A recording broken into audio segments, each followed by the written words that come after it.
દોસ્તો ગઈકાલે રાત્રે અહીંયા મસ્ત રૂમ મળી ગઈ હતી ને બધાને મસ્ત આરામ મળી ગયો હતો. રૂમ જોરદાર હતી. સવારમાં નહીને બધા ફ્રેશ થઈ ગયા છે, તૈયાર થઈ ગયા છે. હવે દાદાના દર્શન માટે જઈએ છીએ, તો દાદાના દર્શન કરીને મળીએ બધા. અને બધાને આરામ સારો મળી ગયો છે, નહીં? ફ્રેશ થઈ ગયા. મળીએ આગળ. જય કષ્ટભાઈ.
આ જૂની નિવાસ સ્થાન છે.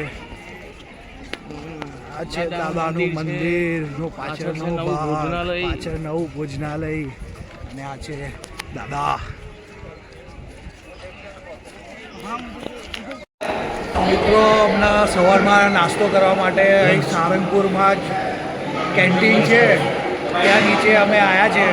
તો અહીંયા જબરજસ્ત છે બધું, તો બતાવું તમને. બધા છે થેપલા વિથ દહીં અને આચાર, ભજીયા, ફાફડા, ભજીયા. વિપુલભાઈ, દીક્ષિતભાઈ, કાલુભાઈ, અંકિતભાઈ ચાલી અંકિત આવે છે.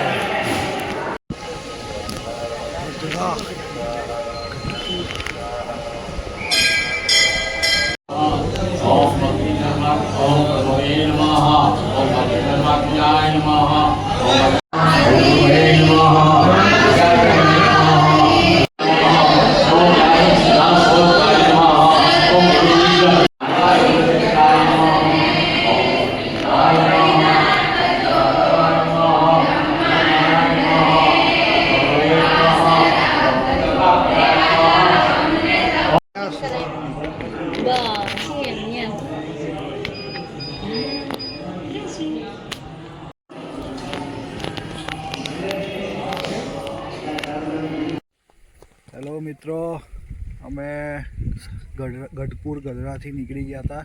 જોયાધામ રસ્તામાં આવતા કોઈ ફાર્મરનું ખેતર છે, એમાં આપણે વેજીટેબલમાં ગવારસિંગ છે. જો તે નિરીક્ષણ કરવા માટે અને જોવા માટે દેખ્યા છે ખેતી ખેતરમાં આવ્યા છે. વચ્ચે રસ્તામાં મસ્ત જગ્યા દેખાઈ ગઈ એટલે અમે ઊભા રહી ગયા. અને એ ભાઈ અમને આવકાર આપ્યો છે, ઉતારો આપ્યો છે. પાણી પીને જાઓ એટલે મેં આવીને બહુ જોરદાર જગ્યા બતાવું તમને. કૂવો પણ મસ્ત લીમડો છે, કૂવો છે, લીમડા નીચે ખાટલા છે. થોડી વાર આરામ કરીએ. જો મિત્રો, આને કૂવો કહેવાય. જો આ હોજ છે.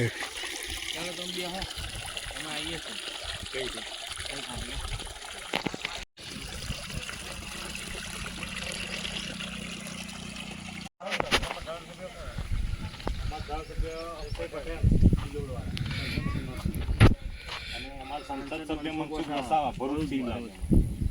મનસુખ વસાવા સાંસદ અમારો ભરૂચ લાગે. મિત્રો અહીંયા મસ્ત લીમડા નીચે કાકાએ અમને વિસામો આપ્યો છે આરામ કરવા માટે. ચા પીવડાવી, અમને ચા પીધી અને મસ્ત બેઠા છે કાલુભાઈ, અંકિતભાઈ ને શું નામ કાકા તમારું?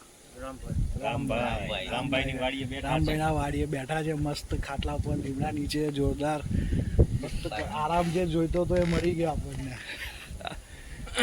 થેન્ક યુ કાકા.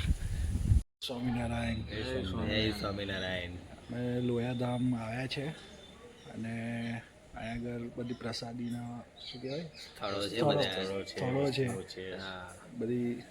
જે આપણે શાકોત્સવનું એ પ્રથમ શરૂઆત સ્વામિનારાયણ ભગવાને લોયાધામથી શાક ઉત્સવ સૌથી પ્રથમવાર અહીંયા શાક ઉત્સવ થયો હતો. અહીંથી ચાલુ થયું હતું એ પ્રથા, એવું કહે છે બધા. રીંગણનો ઓળો ઓળો અને રોટલો. તો હવે કયા કયા સ્થળો છે એ તમને બતાવીએ. કાચરનો દરબાર છે. જો અહીંયાથી પાતળિયા કુવાની વાડી તથા આ સંદૂક હતું ને તઈ એને છે આ પછી જો પરમહંસનો ઉતારાથી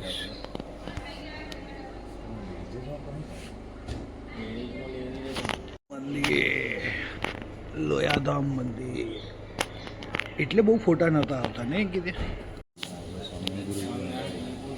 મંદિરનો જીર્ણોદ્ધાર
જય સ્વામિનારાયણ મિત્રો.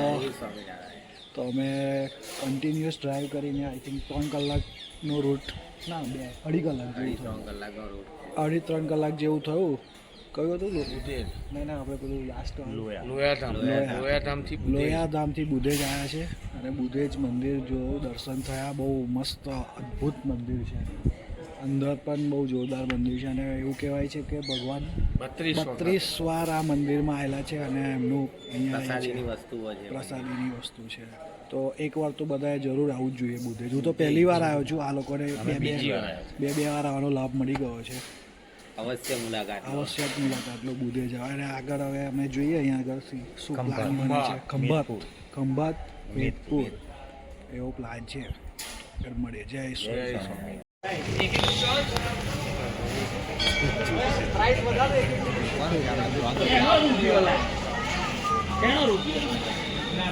કેમ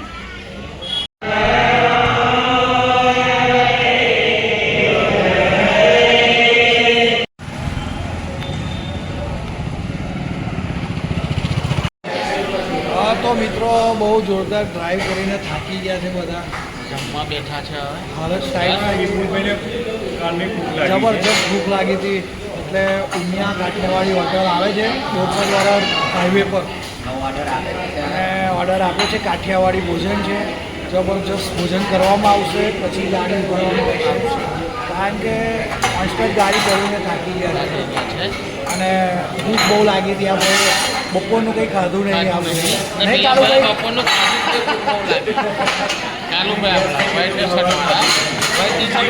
ચાલુ છે. ગેસ થઈ ગઈ એટલે અત્યારે પાટા પાયે જમવામાં આવશે અને પછી જ આગળ વસૂલ કરવામાં આવશે. મળીએ આગળ. હવે મેનુ આવશે. જમવાનું આવી ગયું છે. લસણિયા બટાકા, કાજુ પનીર, પાપડ, છાશ, રોટલી. અંકિતે બેટિંગ ચાલુ કરી દીધી છે. હવે જમવામાં આવશે. નો ડિસ્ટર્બ. ચલો મળીએ. તો જમીને બેસી ગયા છે અમે. જમવાનું સરસ હતું. જમવાનું બહુ સરસ હતું. મજા આવી ગઈ. રોટલી એક નંબર હતો. રોટલી બધું જમવાનું બધું સરસ. પનીર દાલ રાઈસ તો ઓહો જબરજસ્ત. આપણું સબ્જી બી પંજાબી સબ્જી બી તડકા. જોરદાર છે. છાશ પાપડ ડુંગળી મોજે મોજ કરી દીધી. મોજ છે ફર્સ્ટ ક્લાસ અંકિત પટેલ સર્વિસ એક નંબર હતી સર્વિસ પણ જબરજસ્ત. હજુ એક રોટલી એક પતી જાય તરત જ આવી જતી હતી. સર્વિસ પણ ફર્સ્ટ નંબર. તો તમે બોરસદવાળા રોડ પર આવો તો ઉમિયા કાઠિયાવાડી નામ છે હોટલનું. એની મુલાકાત અવશ્ય લો મુલાકાત અવશ્ય લો. અચ્છા